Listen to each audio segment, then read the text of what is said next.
ਕਰਾਚੀ ਤੋਂ ਫੈਸਲਾਬਾਦ ਜਾਂਦਿਆਂ ਹੋਇਆਂ ਜਦੋਂ ਸ਼ਾਹ ਹੁਸੈਨ ਟ੍ਰੇਨ ਹੈਦਰਾਬਾਦ ਦੇ ਕੋਲ ਪਹੁੰਚੀ ਤੇ ਖਾਣਾ ਆ ਗਿਆ। ਵੀਰਿਓ ਖਾਣਾ ਕਿਹੋ ਜਿਹਾ ਸੀ ਔਰ ਖਾਣੇ 'ਚ ਕੀ ਸੀ, ਚਲੋ ਰਿਵਿਊ ਕਰਦੇ ਹਾਂ। ਜਿਸ ਤਰ੍ਹਾਂ ਕਿ ਤੁਸੀਂ ਜਾਣਦੇ ਹੋ ਕਿ ਤੁਹਾਡਾ ਭਰਾ ਦੇਸੀ ਆ ਤੇ ਤੁਹਾਨੂੰ ਦੇਸੀ ਤਰੀਕੇ ਨਾਲ ਹੀ ਦੱਸਾਂਗਾ ਕਿ ਖਾਣੇ 'ਚ ਕੀ ਸੀ। ਨਾਨਾਂ ਦੇ ਟੁਕੜੇ ਸੀ, ਨਾਨ ਬੜਾ ਨਰਮ ਤੇ ਗਰਮ ਸੀਗਾ, ਨਾਲ ਭਾਈ ਜੀ ਚਿਕਨ ਦੇ ਟੁਕੜੇ ਤੇ ਡਿਊ ਦੀ ਬੋਤਲ ਤੇ ਨਾਲ ਭਾਈ ਜੀ ਬਿਰਿਆਨੀ ਤੇ ਨਾਲ ਉੱਤੇ ਦਾਲ, ਇੱਕ ਅਦਦ ਗੁਲਾਬ ਜਾਮਣ ਤੇ ਨਾਲ ਇੱਕ ਡੱਬੀ ਪਈ ਹੋਈ ਸੀ। ਮੈਂ ਕਿਹਾ ਖੋਲ ਕੇ ਦੇਖਦਾ ਇਹਦੇ ਵਿੱਚ ਕੀ ਆ। ਰੋਟੀ ਛੋਟੀ ਖਾ ਚੁੱਕਿਆ ਸੀ, ਲੇਕਿਨ ਜਦੋਂ ਮੈਂ ਖੋਲ ਕੇ ਦੇਖਿਆ ਤੇ ਉਹਦੇ ਵਿੱਚ ਰਾਇਤਾ ਸੀ। ਕਿਉਂਕਿ ਆਪਾਂ ਪੰਜਾਬੀ ਰਾਇਤੇ ਦੇ ਬੜੇ ਸ਼ੌਕੀਨ ਆ। ਪਹਿਲੇ ਤਾਂ ਮੈਂ ਰੱਖਣ ਲੱਗਾ, ਫਿਰ ਮੇਰਾ ਦਿਲ ਕੀਤਾ ਨਹੀਂ ਯਾਰ ਇੱਕ ਘੋਟ ਪਰ ਰਾਇਤੇ ਦੀ ਵੀ ਭਰ ਕੇ ਦੇਖਦੇ ਆ।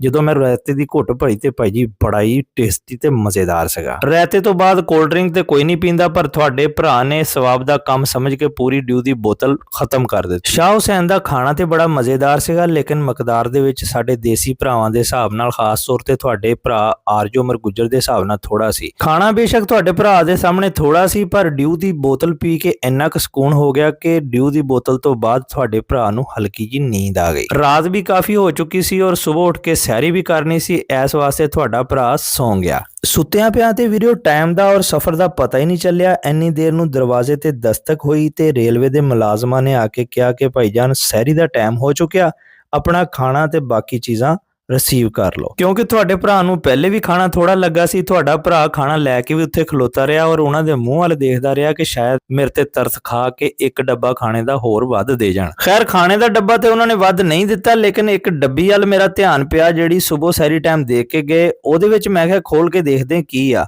ਡੱਬੀ ਬੜੀ ਖੂਬਸੂਰਤ ਪੈਕਿੰਗ ਦੇ ਵਿੱਚ ਸੀ, ਉੱਤੇ ਪਾਕਿਸਤਾਨ ਰੇਲਵੇ ਲਿਖਿਆ ਸੀ। ਜਦੋਂ ਮੈਂ ਇਹਨੂੰ ਖੋਲ ਕੇ ਦੇਖਿਆ ਤੇ ਉਹਦੇ ਵਿੱਚ ਇੱਕ ਅਦਦ ਟੂਥਪੇਸਟ, ਇੱਕ ਅਦਦ ਬ੍ਰਸ਼ ਔਰ ਇੱਕ ਛੋਟੀ ਜੀ ਵਿੱਚ ਕੰਘੀ ਸੀਗੀ। ਖੈਰ ਸੈਰੀ ਤੋਂ ਪਹਿਲੇ ਮੈਂ ਕਿਹਾ ਇੱਕ ਤੇ ਆਪਾਂ ਫਰੈਸ਼ ਹੋ ਕੇ ਆਨੇ ਆ, ਨਾਲੇ ਟੂਥਬ੍ਰਸ਼ ਕਰਕੇ ਆਨੇ ਆ ਤੇ ਨਾਲੇ ਭਾਈ ਜੀ ਵਜ਼ੂ ਕਰਕੇ ਆਨੇ ਆ ਔਰ ਨਾਲੇ ਤੁਹਾਨੂੰ ਵਾਸ਼ਰੂਮ ਦਿਖਾਣੇ ਆ। ਵਾਸ਼ਰੂਮ 'ਚ ਜਾ ਕੇ ਇੱਕ ਚੀਜ਼ ਬੜੀ ਚੰਗੀ ਲੱਗੀ ਕਿ ਸ਼ਾਹ ਹੁਸੈਨ ਵਾਲਿਆਂ ਨੇ ਵਾਸ਼ਰੂਮ ਦੇ ਵਿੱਚ ਸਾਬਣ ਵੀ ਰੱਖਿਆ ਸੀ ਔਰ ਇਹਨਾਂ ਦਾ ਲਾਕ ਸਿਸਟਮ ਵੀ ਅੱਛਾ ਸੀ।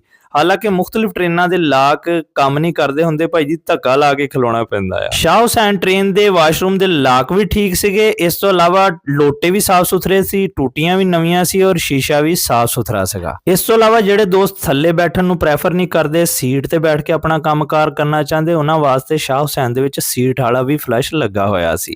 ਲਓ ਜੀ ਦੋਸਤੋ, ਵਜ਼ੂ ਕਰਨੇ ਤੋਂ ਬਾਅਦ ਮੈਂ ਆਪਣੇ ਕੰਪਾਰਟਮੈਂਟ ਦੇ ਵਿੱਚ ਵਾਪਸ ਆ ਗਿਆ ਔਰ ਹੁਣ ਤੁਹਾਨੂੰ ਦੱਸਦੇ ਹਾਂ ਕਿ ਸਵੇਰ ਸੈਰੀ ਟਾਈਮ ਵਾਸਤੇ ਸ਼ਾਹ ਹੁਸੈਨ ਵਾਲਿਆਂ ਨੇ ਕੀ ਦਿੱਤਾ ਸੀ। ਲਓ ਜੀ ਦੋਸਤੋ, ਸ਼ਾਹ ਹੁਸੈਨ ਟ੍ਰੇਨ ਵਾਲਿਆਂ ਦੀ ਇੱਕ ਗੱਲ ਮੈਨੂੰ ਚੰਗੀ ਲੱਗੀ ਕਿ ਇਹਨਾਂ ਨੇ ਬਰ ਵਕਤ ਸੈਰੀ ਵਾਸਤੇ ਉਠਾਇਆ ਵੀ ਔਰ ਬਰ ਵਕਤ ਤਾਜ਼ਾ ਤੇ ਫਰੈਸ਼ ਖਾਣਾ ਵੀ ਸੈਰੀ ਵਾਸਤੇ ਭੇਜ ਦਿੱਤਾ, ਜਿਹਦੇ ਵਿੱਚ ਇੱਕ ਅਦਦ ਚਨਿਆਂ ਦੀ ਕੋਲੀ ਸੀ ਔਰ ਇੱਕ ਅਦਦ ਤਾਜ਼ਾ ਪਰਾਠਾ ਵੀ ਸੀਗਾ। ਤੁਹਾਡਾ ਭਰਾ ਚਨੇ ਤੇ ਪਰਾਠਾ ਖਾ ਕੇ ਫ੍ਰੀ ਹੋਇਆ ਤੇ ਸ਼ਾਹ ਹੁਸੈਨ ਵਾਲਿਆਂ ਨੇ ਗਰਮਾ ਗਰਮ ਇੱਕ ਚਾਹ ਦਾ ਕੱਪ ਵੀ ਭੇਜ ਦਿੱਤਾ। ਚਾਹ ਪੀਣ ਤੋਂ ਪਹਿਲੇ ਤੁਹਾਡੇ ਭਰਾ ਨੇ ਪਾਣੀ ਦੀ ਇੱਕ ਬੋਤਲ ਪੀਤੀ। ਉਹਦੀ ਵਜ੍ਹਾ ਇਹ ਕਿ ਨਿੱਕੇ ਹੁੰਦਿਆਂ ਨੂੰ ਮਾਂ ਜੀ ਕਹਿੰਦੇ ਹੁੰਦੇ ਸੀ, ਪੁੱਤਰ ਚਾਹ ਤੋਂ ਬਾਅਦ ਪਾਣੀ ਪੀਓ ਤੇ ਦੰਦ ਤੱਤੇ ਠੰਡੇ ਹੋ ਜਾਂਦੇ। ਦੋਸਤੋ, ਇਸ ਤੋਂ ਇਲਾਵਾ ਸ਼ਾਹ ਹੁਸੈਨ ਵਾਲਿਆਂ ਨੇ 2 ਲੇਜ਼ ਦੇ ਪੈਕਟ ਵੀ ਭੇਜੇ ਸੀ, ਜਿਹਦੀ ਮੈਨੂੰ ਬਿਲਕੁਲ ਸਮਝ ਨਹੀਂ ਆਈ ਕਿਉਂਕਿ ਮੈਂ ਲੇਜ਼ ਪਸੰਦ ਵੀ ਨਹੀਂ ਕਰਦਾ। ਲਓ ਜੀ ਵੀਰੋ, ਲੇਜ਼ਾਂ ਦਾ ਪੈਕਟ ਪਰੇ ਰੱਖ ਕੇ ਮੇਰੀ ਨਜ਼ਰ ਪਈ ਚਾਹ ਤੇ। ਮੈਂ ਦਵਾ-ਦਵ ਚਾਹ ਦਾ ਕੱਪ ਚੁੱਕਿਆ ਤੇ ਇੱਕ ਘੁੱਟ ਭਰਿਆ। ਘੁੱਟ ਭਰਨ ਤੋਂ ਬਾਅਦ ਮੇਰੀ ਜ਼ੁਬਾਨ ਚੋਂ ਇੱਕੋ ਹੀ ਗੱਲ ਨਿਕਲੀ, ਟੀ ਇਜ਼ ਫੈਂਟਾਸਟਿਕ।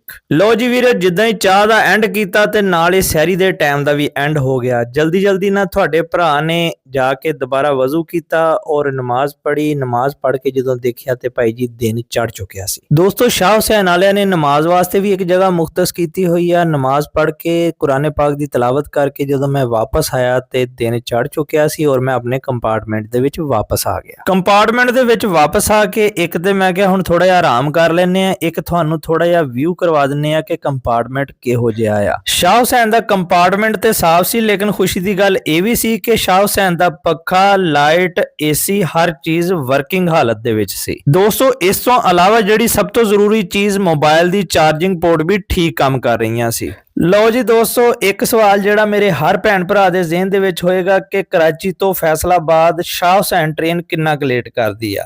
ਦੋਸਤੋ, ਇਸ ਟਾਈਮ ਮੈਂ ਟੋਬਾ ਟੇਕ ਸਿੰਘ ਦੇ ਅੰਦਰ ਪਹੁੰਚ ਗਿਆ ਔਰ ਕਰਾਚੀ ਤੋਂ ਲੈ ਕੇ ਟੋਬਾ ਟੇਕ ਸਿੰਘ ਤੱਕ ਸ਼ਾਹ ਹੁਸੈਨ ਟ੍ਰੇਨ ਤਕਰੀਬਨ 1.5 ਘੰਟਾ ਲੇਟ ਹੋ ਚੁੱਕੀ ਸੀ।